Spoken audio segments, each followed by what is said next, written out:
Welcome to the Beyond Awareness podcast, a conversation brought to you by United Against Human Trafficking, where we believe all people are deserving of freedom, resources, and support. Join us monthly as we educate, analyze, and connect with communities to examine the challenges and triumphs in the fight against human trafficking and explore what it truly means to support survivors.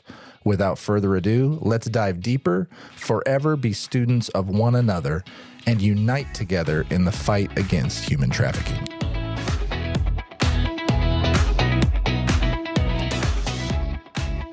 Hey y'all, welcome to the podcast. Just a quick heads up before we get started. This episode does deal with some topics that might be troubling to some listeners. Certain language and circumstances will be discussed and used. We just want to give you that heads up before we jumped into the conversation. As always, if you need to press pause, step away, come back to the conversation when you're ready, please feel free to do so. We just wanted to let you know that. And now here's the conversation. Hey, everybody. Welcome back to the Beyond Awareness podcast, a podcast by United Against Human Trafficking. I'm your host for today, Titus Benton, Chief of Staff at UAHT, and I am delighted to have this conversation with two of my colleagues, both of whom conveniently are named Taylor Johnson, Taylor Woodruff. Both work with us and on our team as prevention and outreach managers. Totally excited to talk to them about what it's like being a man in this movement. This whole season has been focused on kind of going deeper than just sort of a general awareness about trafficking and exploring some of the nuances of the work. One of the things we don't talk a lot about is what it's like being a man in this movement. So I'm really pumped to have this conversation with both of you guys. How's it going? We feeling good? I'm doing great. This is Taylor Woodruff, by the way, just as markers for our voice. Yeah. Jay over here. Taylor J. I think I have a distinct voice as well. Do we, around the office, do we say Taylor W and Taylor J? Is that the common? I've adopted a new one, which is W. Just so W. I won't say Taylor. Not to be confused with the former president of the United States. Right. And I think I called Taylor Johnson TJ once, and he shot me a look. Did not like that. Yeah, I kind of just dismissed, no, thank me you. ever doing that again. So, Taylor J, my middle initial is J, and I wanted to be called TJ as a kid, but my dad put the kibosh on that. Did I know that already? I don't know. I don't know if we ever talked about it. Well, I'm excited to talk to both of you. In addition to both having the same name, you're both really critical members of our team. And more germane to this conversation, you're both men. So this is going to be good stuff. So where I wanted to start is just like, who are you? Like, how did you find your way to this work?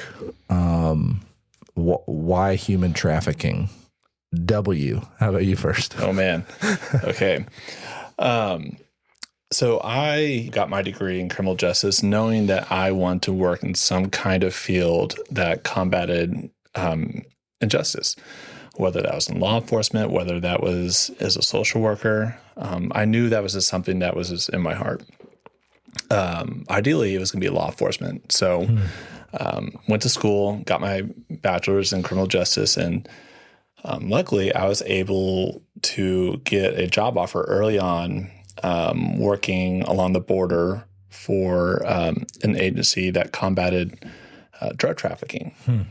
And so I did the hoops and jumped through. And I remember my final interview, I remember the recruiting sergeant said, this is in Laredo, Texas. And he said, if you take this job, just give you a heads up, you're messing with people's money. The cartel will try to, come after you in about a year, and kill you. And whether that was a recruiting tactic or whether that was just kind of, to scare me, I like to think it didn't. I just remember taking that, grain of salt. And if I remember driving back to school and thinking, man, I don't want to die in Laredo, Texas. I don't. But more importantly, like, what is something, if I had a year to live, what is something that I feel really called to fight and that I can just leave it all on the field? And we had a guest speaker come to our college, and he talked about how human trafficking is modern day slavery. And, you think about that. We all know that we often hear human trafficking, whether it's in the news, whether it's topic of TV shows or movies, but rarely do we hear modern day slavery. We hear slavery certainly in a historical context, but not in a modern context. And the more I heard about that, the more it's just like, that is something that stirs my heart. Like, it's modern day slavery. You know, how can you not, you know, it's the fastest growing criminal enterprise. How can you not really get stirred enough to stand up against that? And so luckily, right out of college, not to get too into my bio, but I was able to get an internship with an organization called International Justice Mission, where I interned into the investigations department in India. And it was there, I heard, you know, there's a visiting group that came from Katy, Texas, to donate supplies and work with our clients, our survivors there. And they told me how bad it is in Houston. And being a native Texan, I just got like kind of territorial. It's like, really? Like in the town where I grew up, where I call home, you know? And so it's easy to go across the world and think, hey, you know, we want to go solve problems overseas, but rarely do we associate the same kind of things happening in our backyard. So that's how I got started working in human trafficking on the That's awesome. Front. So I'm hearing three things. One is like just a general disposition towards justice, which is beautiful. Two is like, I don't want to waste my life. I want to do something meaningful. And three is what you said there at the end, is like, not in my backyard. You heard what was going on in Texas. That's beautiful. I want to pick up on some of that work here in a minute, because you do have a great bio that I think is interesting. Mr. Johnson, how about you? That's me. I've told this story several times over the last 7 years. Saturday will be 7 years and 1 month. Something that is always difficult for me is taking a long story, making it short. I'll do my best. I think, like a lot of people in helping professions, I had stuff go on when I was a kid that I looked around and I thought, you know, it would be really nice if I didn't have to go through a lot of the stuff that I did. So I thought about, how do I help others either heal from similar situations or not have to go through it at all? Through that exploration, through that journey, I found social work. I got my degree in May of 2018. Kind of a similar story to W. Someone from UAHT, actually, a volunteer or a speaker of some kind, I don't even remember who it was, came and spoke in my oppression, diversity, and social justice class about the issue of human trafficking. I think it stuck with me, like a lot of people who first hear about it. It doesn't leave you very easily. And then graduated, got my license, and it just so happened that UAHT had a position where I could work with young people, which was my kind of newfound passion throughout my internship and my social work program. I was like really excited about it. But then there was this, and you know, related to the conversation we're having, I remember I walked in on the first day that I had my interview with our CEO, and the only other man that worked at the organization was Nate, who saw another man enter the room and his mouth just flew open and he was shocked. Yeah. And I was like, whoa, what is that about? Quickly learned not a lot of men in the movement. And we've gotten a lot better in, you know, a short amount of time. But at the time when I started, there were not a lot of men. So I was kind of being pulled in directions of doing, you know, young men specific programs. So they were really excited to have me in some of the juvenile justice facilities to work in the young men's units.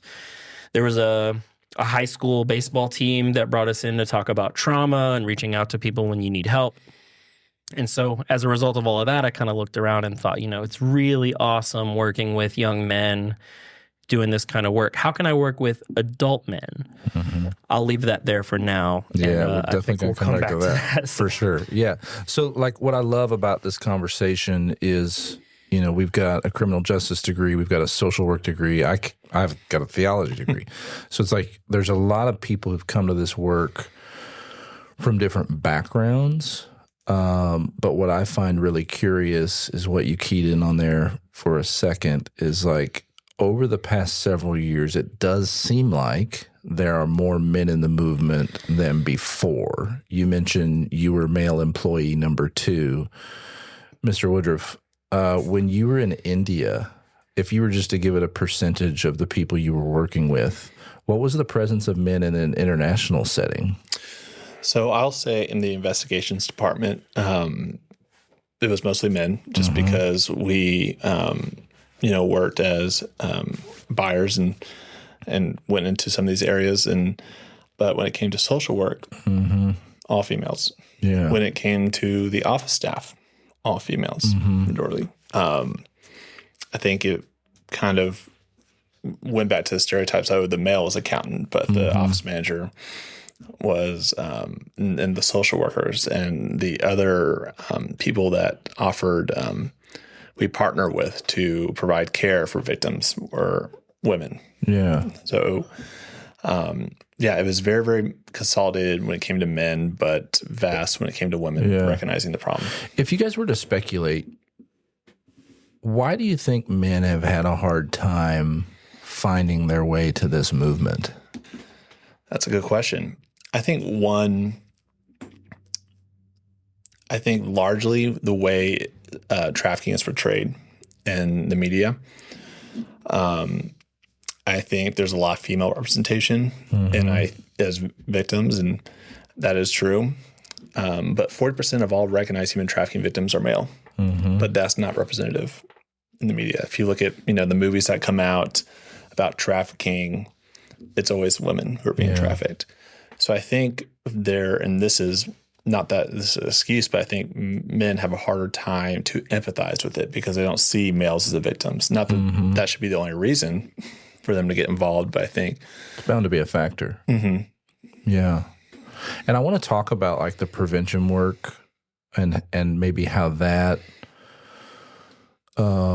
changes that narrative a little bit, because I do think there's a sense of where what you're saying is true when a lot of the survivors of trafficking, sex trafficking in particular, are female. A lot of the folks that are in social work are also female.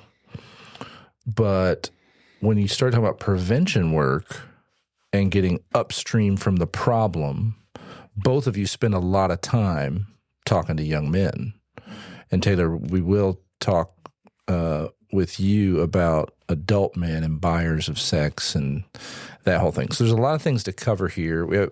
There's a whole nother side of like, has the rise of awareness around labor trafficking increased the involvement of men in the movement? Because what you were just saying is like there's representation there that makes sense. The stereotypical day laborer who's being exploited, most of those are men. So at least how it's portrayed. So there's a lot to unpack there. We got to take it little by little, but I do want to drill down a little bit deeper into each of your experiences. Like, first of all, Taylor Woodruff, how long have you been, what year did you graduate college? Is that too personal of a question? No, how long have you been in this movement? I graduated 2009 in December, moved to India in January 2010. From college?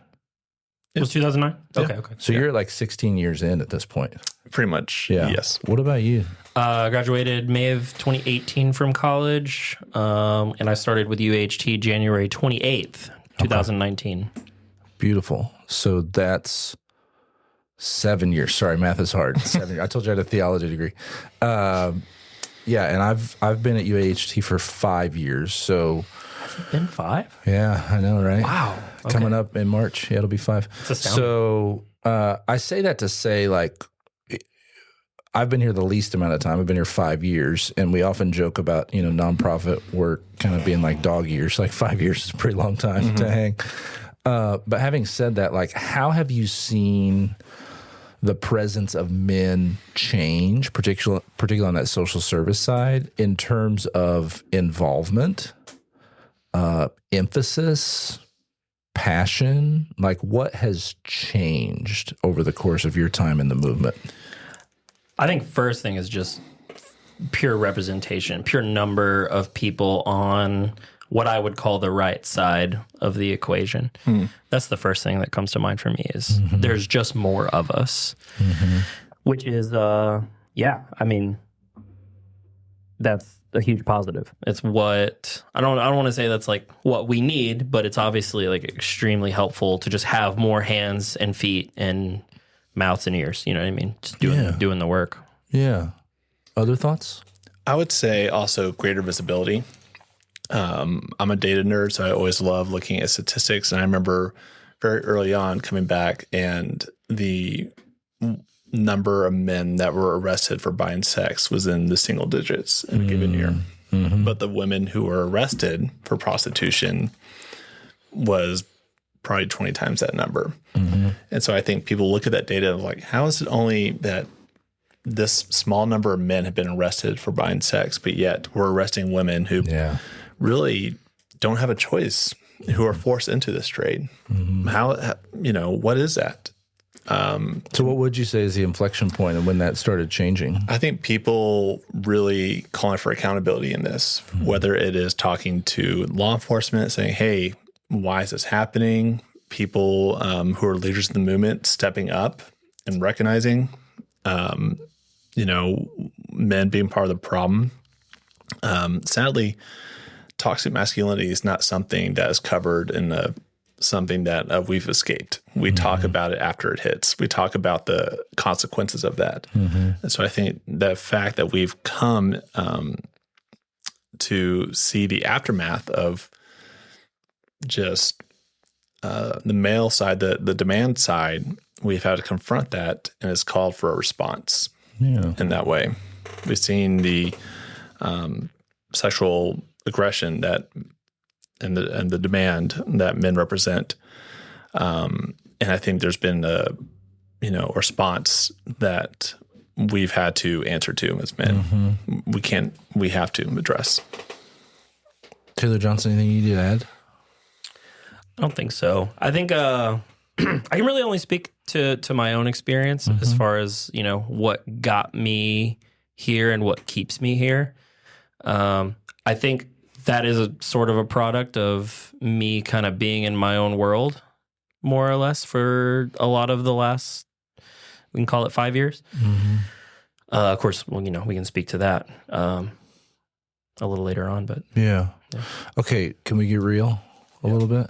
Have you had any awkward moments as a man in the movement where maybe you felt like you stuck out like a sore thumb, or maybe you felt like you didn't get it, you weren't in on the play, or whatever, just where you found yourself in a room and you're like, I'm the only guy in here. How do I move? How do I act? What do I change? I had a moment just like that on Friday. We're recording this on Thursday afternoon. I had a moment just like that on Friday. We have a ongoing partnership with, I won't say the partner or anything, but it's an all women facility. Mm-hmm. And we're there every week. We've been there every week since the end of 2023, barring weather complications or someone was sick or something.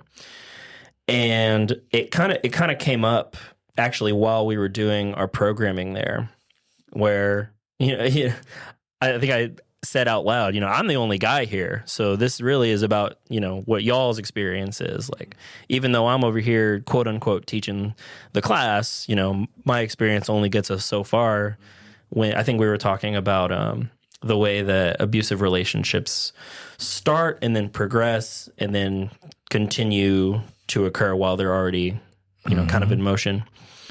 And yeah, so I had a moment just like that very recently. Yeah, where you almost didn't feel like you got to say, like maybe you felt like unqualified in a way. I think there's a level of, we've studied this. Yeah. We've talked about this enough. I think there's a level of reality around, women are not the only people that experience abuse in relationships. Mm-hmm. So there's that. And then I think there's also at the same time some, who am I? Mm-hmm. Why is this? And, part of it could just be the circumstance. Like right now I'm the prevention and outreach manager. I'm the one doing the program. But also I think there are some moments where, who am I to be teaching about this subject? And that's not to say that I haven't experienced any of that myself or that I don't know what I'm talking about. Because I think both of those, there's some realities there. But I do have some moments where why is it me and maybe someone who doesn't have a better angle on it? Yeah. Be that through personal experience or their own studies. Thanks for sharing that. I would say that happens to me a lot more. Part of my role at UHT is our education initiatives, whether that is training law enforcement, whether medical professionals. Texas is one of 10 states, or is one of 10 out of 50 that requires medical professionals to be trained in human trafficking. But we also have our human trafficking 101 presentations that we do for the general public or any church or book club or anybody that wants to do. The amount of organizations that have reached out to us requesting HT 101 a lot of them have been mostly female. Next Tuesday, I'm speaking at the Junior League about human trafficking. There's a lot of women's ministries who want to learn about human trafficking and how they can donate. There's a lot of female representation asking for, what is human trafficking. I don't think yet I've been asked by a men's group to come down and explain what human trafficking is. I don't think there's, whether it's a men's Bible study, whether it's a, soccer league or anything. I haven't seen there hasn't been a men's group that's asked to explain human trafficking. Interesting. Yeah, I just know that for me, like even sometimes when we do anything client-oriented, we all know that 95+% of buyers of sex are men. It just strikes me that when I'm in the company of any of our clients, that my mere presence could be triggering, because I look a lot like the people who exploited them oftentimes. So it is an odd feeling sometimes. I just wanted to name it because it is interesting. At the same time, you both have named more and more men are getting involved in the work. But Taylor Woodruff, you just mentioned that it's rare for a men's group or a men's club to really seek out understanding, which I thought was interesting. But it leads to this question. Both of you will have insight into this, I'm sure. As a man in the movement, I'm acutely aware of the shame that a lot of men feel around their own problematic sexual behaviors, which then lead, I think, to a distancing between themselves and the subject matter. Talk to me about your experiences and just engaging with other men, adult men in particular, around this subject and what you think some of the barriers are, but also, like, as a man in the movement, how you can uniquely connect and address those questions that those men have. I think one thing I've noticed is, one, there's a big naivety towards the reality of sexual exploitation. I remember working, doing a presentation in a juvenile detention center, and we were talking about our favorite or our best day. And one of the boys told me that he was going to go check out the latest sneakers, go get himself a burger. And then he's like, I'm going to call this girl and get my needs met. And I was like, oh, like, is she going to cook for you? Like, talk about, like, what are your needs? And he talked about, no, she's going to, help me. She's going to satisfy me. I was like, that's a need? It's like, yeah, if she didn't want to, she wouldn't answer the phone, sort of thing. And I think even in the older generation, a lot of these men who are arrested for buying sex, I don't think it dawns on them that that woman may not have a choice in what they're experiencing. The woman on the other side of that ad. I remember one guy said, I just thought it was a woman who just really likes having sex. And this was in a rehab center, and one of the females that was there said, man, you don't understand women at all.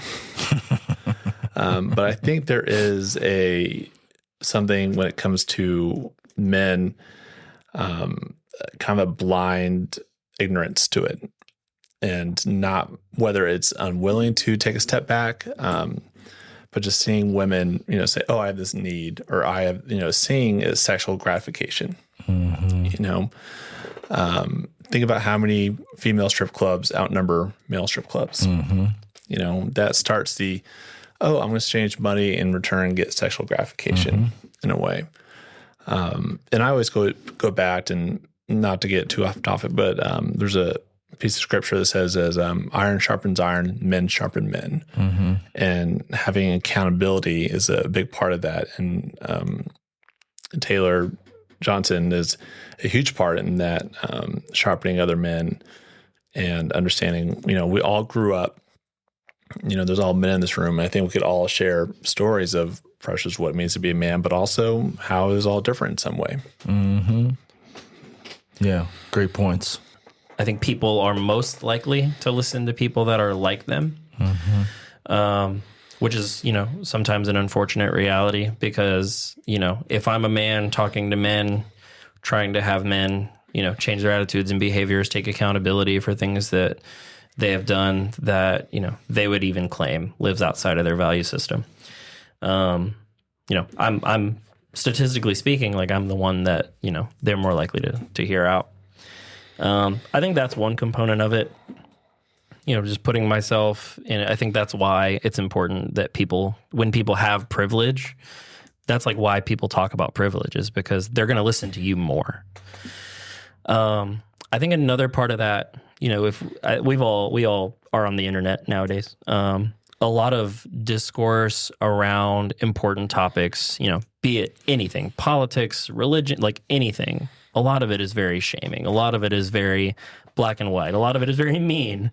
Not a lot of nuance. Not a lot of room for, you know what? I never thought about that. I'm gonna chew on that, and maybe I'm gonna come back and I'm gonna say, hey, I'm sorry, my mind has changed. Maybe I'm different now, or maybe I think differently now. And I think because of that, I think there are a lot of men that feel a little bit of that resistance, that pull, because, okay, well, you're just coming at me. My nervous system is not going to respond well if I'm just being what I'm going to perceive as an attack, even though what's happening on the other side of that interaction is I'm trying to communicate to you about my experience, but people, it's really easy to view that as an attack. So I think kind of my charge as someone with privilege, and who's in those spaces, is to use that to invite people in instead of call them out. I think there are definitely times where calling out is an appropriate action. I think there are just as many times where calling someone in, inviting them to explore a new idea or to be open to having their mind changed. I think that's an important step that is missing a lot in our culture. And I one thing too is I love having discussions about important things. So it's fun and we're getting stuff done. You know what I mean? So it's, for sure. So having that dialogue, one of our programs is called Real Talk, and that's exactly what it is. It's real talk. We don't talk at people. We don't say, hey, what you're doing is wrong. We have that dialogue. We have that conversation. The people that participate are just as much leading the conversation as Taylor and I are leading it. Yeah. So I think that's a really good point that he made about it's so important to have that dialogue versus kind of shaming somebody and having them shut down and be resistant to that. Yeah. And you guys have both named it well. Like there's such a propensity in culture in general, but on this topic in particular, to focus the conversation around shame, around perpetrators and victims. And, with this podcast being called Beyond Awareness and trying to drill deeper into some nuance, it's like, is it possible that the men that we are calling perpetrators as buyers of sex are actually also victims to some systemic things or their own life experience that has put them in this position? And that's why I'm really proud that we as an agency have decided to work with those men which was a controversial decision. And in fact, some people hearing this might be like, what does that even mean? So I want to talk a little bit about that. You know, Taylor W. mentioned Real Talk, one of our programs. Taylor Johnson, you lead Stopping Sexual Exploitation. Kind of talk through why we even decided to launch this program and what the core of that work is. Yeah, of course. So, you know, of course, I got to give all the credit where it's due. The creator of the SSE program is Peter Qualitine. I consider him one of my mentors. So yeah, I don't want to take credit for, I launched nothing like that. But, wanted to shout him out and shout out Misa Nguyen. Misa. For getting, us to the point where that was even a possibility. Because I remember the first time that I kind of came to a meeting and said, I kind of like I said earlier, I love working with young men. It's really great. It's really rewarding. What is there to do with adult men in the movement? And I remember the first conversation that, Misa and I had about that. The question was essentially, what is it? Yeah. Right? Yeah. The SSE program is a non-judgmental program based off of social justice principles with clear teaching goals about trying to change the attitudes and behaviors of men who have purchased sex, whether that's, they are court mandated to attend as a result of an arrest. Maybe that's someone who has purchased sex but has not been arrested. Those are kind of the main target audience, the two kind of target audiences. A third audience, which, I think one potential benefit of anyone hearing this podcast would be to maybe have a fire lit up underneath them. We haven't had any volunteer participants for this program in almost 5 years, which I think is, there's probably a lot to talk about there. But it's an 8-week program where we try to change the attitudes and behaviors of men that have paid for sex. And talk a little bit about why that's even controversial. Why was that a decision that maybe some people looked at us and scratched their heads on? One thing, and this is, you're right about nuance. Yeah. I think one thing that I feel really passionate about is accountability. And I even struggled with this for the first few months that I was facilitating. Am I absolving people who have done serious harm against vulnerable individuals and groups of their wrongdoing? Is that something that's happening right now because of what I'm doing? Obviously, ultimately, I arrived at no for that, on the conclusion for that question. Otherwise, I wouldn't be here right now. So I think part of it, is accountability. I think traditional models of what you might call accountability, you can compare it to something like defensive driving classes. I use that as a specific example on purpose because there are methods of, you might call it correction, I guess, for cases such as solicitation of prostitution all over the country where essentially someone takes a defensive driving class. It's 3 hours and it's online, and then they wash their hands of it and they're good. Funny enough, I took a defensive driving class last year and I sped on the way home. And I thought, that's exactly... So you're saying what do you say? Recidivism? Yeah, you're saying that is high with such interventions. In your case, at least. In my case, at least.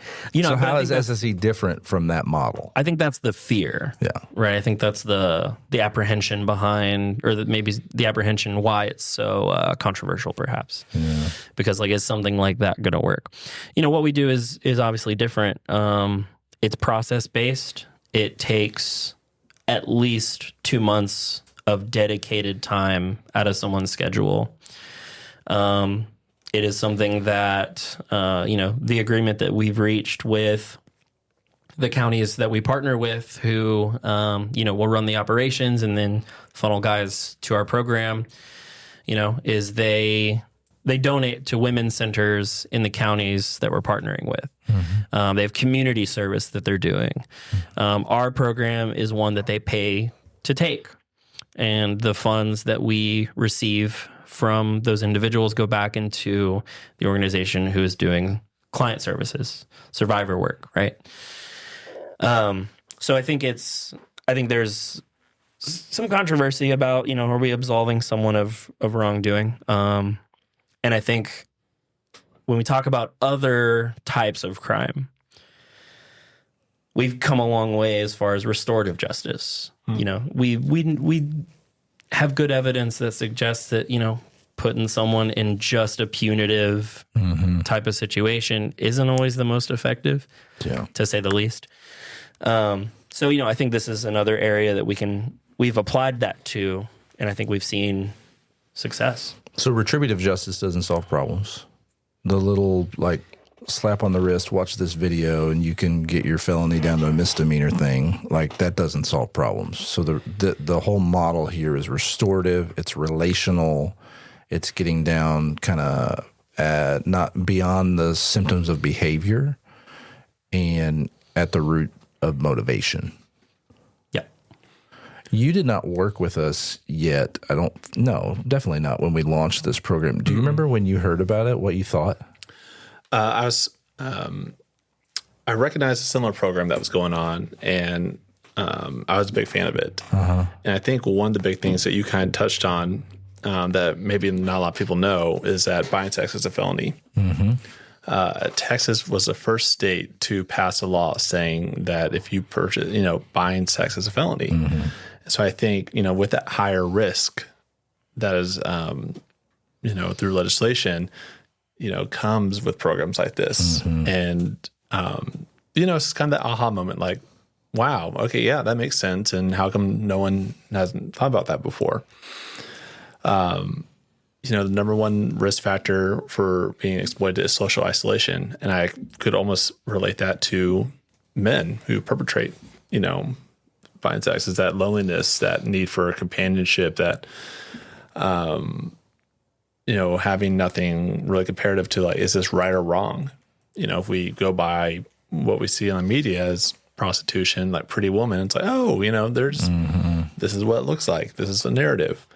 Versus the reality of that. So I think, building that community and having men not just, hear from Taylor Johnson, but hear from one another, talking about their reasoning, what shaped them to do that, is really great.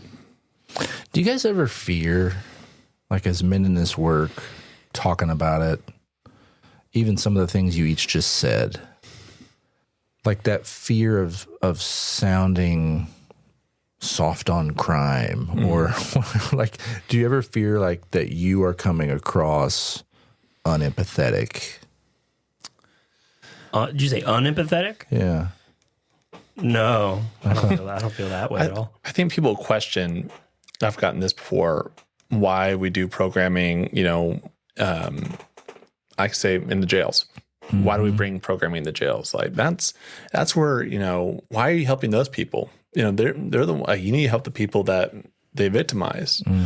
But if you hear from these stories and you hear about the generational trauma and things that contribute to the positions they're in, you realize that these are the people who are most vulnerable also to exploitation. So I think there's people ask why we're working with criminals, or why, whether it's in the jails or the addicts, or even stopping sexual exploitation. Why are we working with those people? Those are the people that aren't looked upon the most favorably. Yeah. So we get questions on why we're out to bring resources to them. Yeah. I might have misunderstood your question at first. Were you asking if we have the fear of sounding empathetic to victims? Yeah. Okay. Yeah, that makes more sense. I think that's sometimes a fear that I have. I think I've come across this recently too, where we were. I think W had a different engagement happening this particular day, but I was at one of our partners' facilities, and it was an all women's group, and I mentioned, I do this other kind of work with buyers, and they kind of had a couple of questions. That, I had to kind of I went out of my way to explain a little bit further so that they knew, hey, like, you know, us doing this is not because we don't care about this side of the equation, you know, clearly, like, obviously that's true, but making sure that they really knew that. But it is hard. Like you said it earlier, it's hard to kind of have that both and approach because people think we should be for one group of people and against the other. And to be for both groups of people is by its very nature kind of boggling to the dualistic mind. So it is hard to wrap your mind around. But what I appreciate about both of you and our agency in general is like these are decisions we really thought out and we do have explanations for. And yet it still leaves, I think, maybe certain myths kind of hanging in the air. And so as we kind of start to land the plane of this conversation, I know I've got two more questions. And the first one is this. For each of you, like, what do you think might be a myth that's out there in the general population about human trafficking in general as it relates to men? And I'm leaving that purposefully kind of wide open. But yeah, I won't even name like possible examples. But what are some things that you kind of have a unique view at as it relates to being a man in the movement where, you know, the general population might be surprised to learn what you've seen? I would say, and I think right now we're at a point where we're starting to recognize this more, but what the profile of a man who buys sex is. You know, it's not, I mean, well, you know, we've been working with law enforcement on these reverse operations, and we're at a time where we're getting lists of men who've been involved in purchasing sex. I've seen everything from executives of companies to people who have ridden bikes to a motel, people who've saved money for doing that, to people who just toss it casually and it's no big deal for them. I think people may have in mind there is a specific type of male or profile of a male who buys sex, but you know, if we look at the litany, you know, if you are and this isn't possible because we respect confidentiality, but I'm sure Taylor can attest that this SSE class has men whose age ranges from, you know, young to old, who, you know, income, ethnicity, all those different things. There is no specific profile of a man, but yeah, I think in our mind we may have an idea of what that person should be like. Yeah. It may vary from person to person, but I think everyone has an idea of what that profile of a man. Yeah. I think some ideas that produce a culture where sex buying is something that happens as frequently as it does, I think some of those ideas transcend things like economic status and marital status and age and race or ethnicity. A lot of that, to me, ties back to a lot of the training that we receive as men. I call it the man box, of course. You know, if anyone has ever heard me talk about anything, I refer to the man box, you know, pretty frequently. But, you know, what might be more broadly referred to as like masculinity training. I think, you know, that was kind of sort of the answer that I was going to give too, is I remember when I was about to start doing SSE, the sort of the process before the actual group classes, we do a motivational interview. And I remember the first few times that someone was going to come in for one of the interviews, I tried to picture who they were in my head before they got there. Yeah. And, you know, sometimes we joke about, or sometimes I'll speak for myself, you know, sometimes, you know, there's jokes that can be made about, you know, you thought it was a dirty old man in a trench coat who was, you know, going to get you. But like, you know, the being confronted with some of the realities around that, around who's actually in the room and hearing their experiences and hearing, you know, I'll say this more specifically instead of broadly. We talk about very specific experiences as it relates to how our fathers treated us. We have very similar experiences that we talk about as far as our experiences with pornography. our sexuality as teenagers and young adults. Mm-hmm. And it's so weird, that I, as a service provider, can be in the room with, 5, 6, 7, 8, 9, 10 other guys who are in a very different position than me. And we have very, very similar experiences. Sometimes I don't know what to make of that. But that was sort of the answer that I was going to give is, you think that there's this really clear line between the good men and the bad men, and there's kind of just not. There's talk for another hour about that. There's certainly, I think, forks in the road where someone like a service provider at an anti-trafficking organization certainly went one way, and someone who's in a class for solicitation of prostitution went the other way. But I think this idea that there's a really clear line can be actually problematic, because if you think about it in that way, and some language incoming here for a second, I've never raped anyone. I've never sexually murdered someone. I've never inappropriately touched a minor, so I'm cool. That's not really how we should be looking at it, because we've all done things that are problematic, whether we've realized it or not. It's important that we take accountability for those things and do better in the future. Yeah, it's different, right? But you just said some specific things, and it's like, obviously it's different. But like the kid that got suspended from my high school because he snapped a girl's bra strap.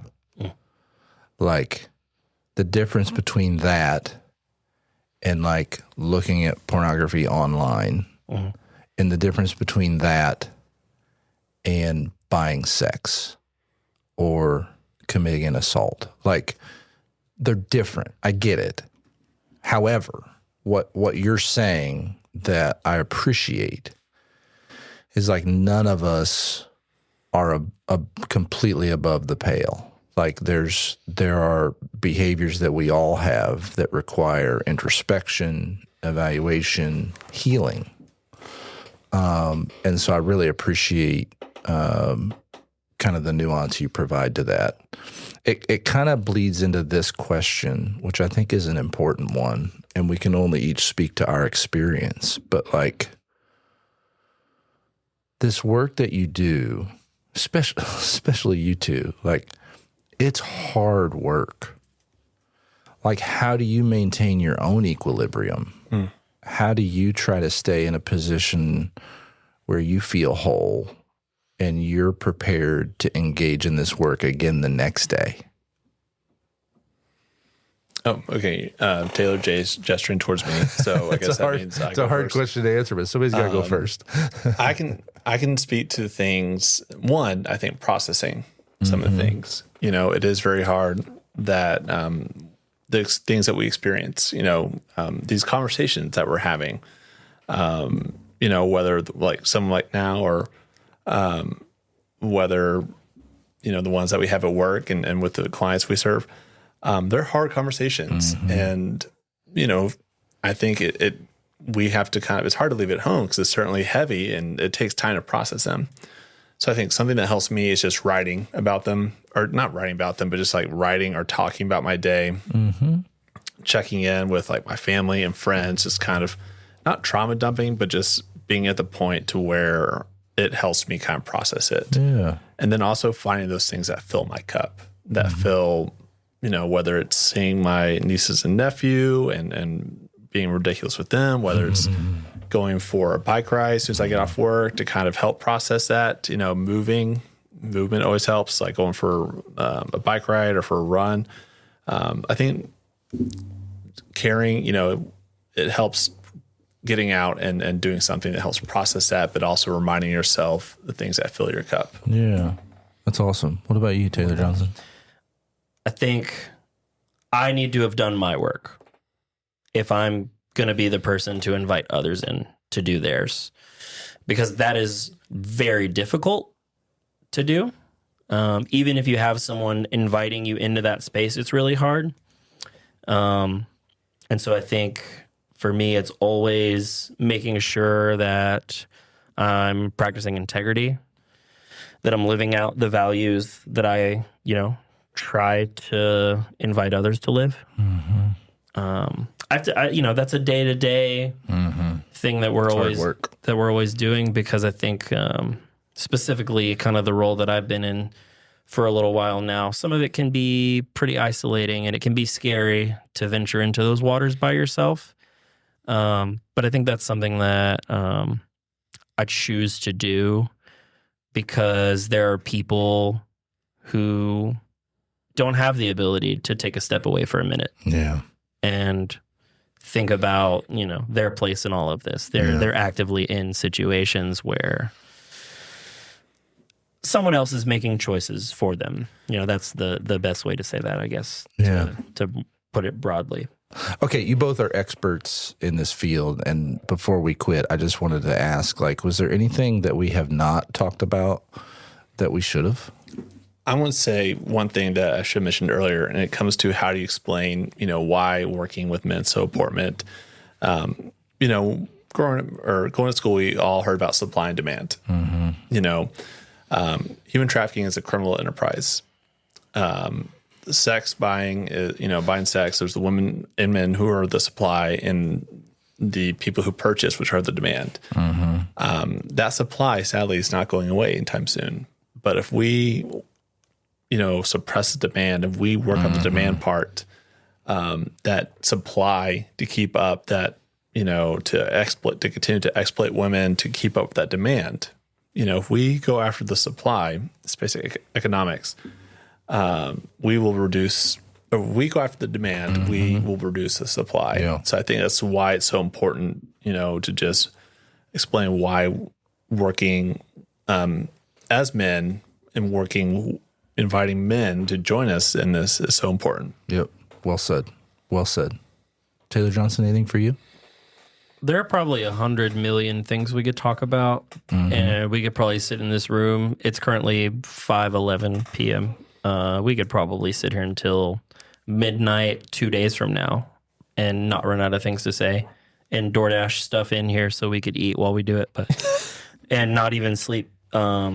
That's how much I like talking about a lot of this stuff, because it's I feel passionate about it. But I think we covered a good amount in the time that we had. Well, that's why we have more episodes. Yeah. So I appreciate the expertise that you both bring to the conversation. But what I want to leave you with is that I really appreciate both of your hearts. You mentioned the man box and kind of this idea of masculinity in our culture. And I think the stereotype is that men are tough on women and soft for women. That they don't really take a stand for women and they use them up. What I see in both of your work is that you are tough for women and soft with them. And that care and that compassion that you bring is what makes a real man. And as you do your work, I'm hoping that other men are catching on and doing likewise. So thank you both for bringing your voices and your hearts to this conversation. Thanks for saying that. Yeah, I appreciate that. You're welcome. Thanks for joining us, y'all. We really appreciate you. Feel free to please subscribe, share this episode, maybe with a man in your life, see how they might be able to engage in this work.